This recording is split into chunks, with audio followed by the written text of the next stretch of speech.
mindset? Yeah, I think you just take it as, we're going to win tonight. And for me, mentally, I'm going to take it as we're winning tonight because I have to be prepared for game 6. So I'm not going to be caught off guard for that. Go one row up to Eric, if you don't mind passing to him. Carlos, I'm sure you've played with some, young, hyped players, Yeah. In your career. What stood out to you about Volpe? You obviously were with him last spring training when he was fighting for the starting shortstop job. Yeah. What have you observed with him? Well, I had the pleasure of facing Anthony Volpe, I think, my first live VP last year. I think he hit 2 homers off me back to back. I mean, which I know isn't saying too much because I do give up the long ball at times, and I'm not going to lie to myself here. But, both of them were, I think one was on a fastball up, the other was a slider. And I just remember, I was new face last year, and then talking to Booney, I was like, I think this kid needs to be on our team. Like, I remember saying that. I don't know if Booney remembers.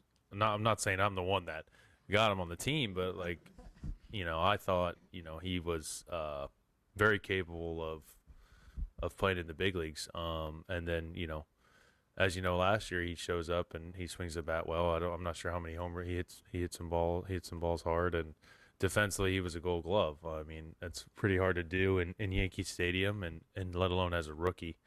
So I mean, big swing last night from him in a young career. So it's pretty soon to be expected from him, I guess, in those big moments. Hopefully not, that pressure doesn't weigh on him. But I mean, wow, what a moment for him with the grand slam and to put us up 5-2. I mean, so I'm hoping for many more moments for him in the future.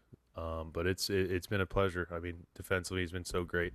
I know offensively this year it's not been super output, but I mean, he's such a great baseball player that he's so dynamic as far as where he can impact the game for us. I think, his ability, his baseball knowledge, and his ability on defense, his ability with base running. I mean, he's had an impact in a lot of these games, whether it's stealing bags or defensively making some pretty incredible plays. So, just looking forward to keep watching him grow and become an even better player.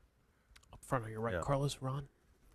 You've been on several teams. How does each team develop mental resilience in the face of adversity, and why do you think it develops with some teams and not others?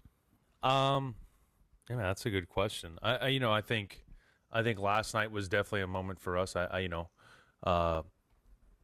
We've played fairly well this postseason, and we played two other very good, talented teams as well. But we won those series pretty quickly. But they were really good teams. I'm not going to take anything away from the Royals and the Guardians because they were.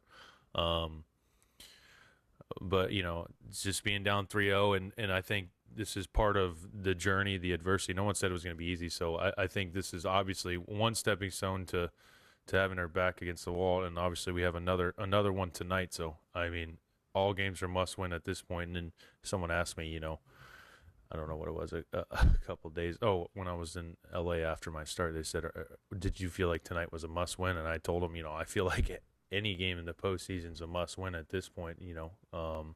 Trying to win them all. So, but to get to your question, yeah, I mean, building adversity. I think we've had some close games early on in the CS and the DS, but obviously nothing like this. And I think this is hopefully this adds to our story here. Do 2 more. John in the second row on your left. The narrative going into the game yesterday was that the Yankees, have to score first, and obviously you guys didn't, but you still won. After the game, Aaron was saying, well, we don't want to believe we have to score first because we might not. But from your perspective as a pitcher, what is the difference between pitching with the lead? I think it's the team with the most runs at the end that usually does well, if you ask me. Does it change anything? It doesn't really matter who scores first. It doesn't change anything about how you have to approach or attack anything? No, I mean, you're going to feel like you're behind, but I mean, like I said, I mean, it's pretty simple. Who has more runs at the end of the game, they win. Doesn't matter who scores first, second, third. I think, I think in these games, a lot of anything can happen.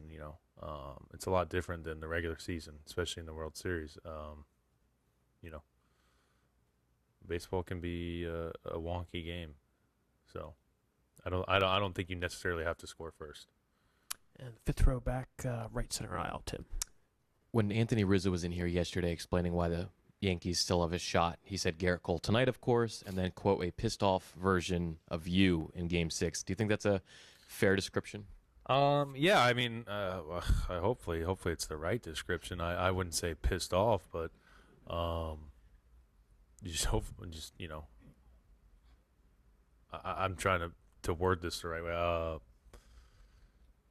Word it however you want. I don't know. I'm trying to find the right words for you so you guys can have your quote that you want, but I don't know. I don't know. Mildly upset and under control. Do you find that you pitch well when you're in that sort of headspace? Yeah, I mean, I think there's a happy medium. There's a fine line, I can't be the buddy guy. I can't be, the guy that's super mad. I think I have to kind of ride the fence. I can't go left or right. I think I have to be kind of like I don't know how to put it. I have to be somewhat robotish, but just, internally not happy with the other team. Right. All right. Well, we more than mildly appreciate your time, Carlos. Thank you. Thanks, guys. Appreciate it. Thank you. All right.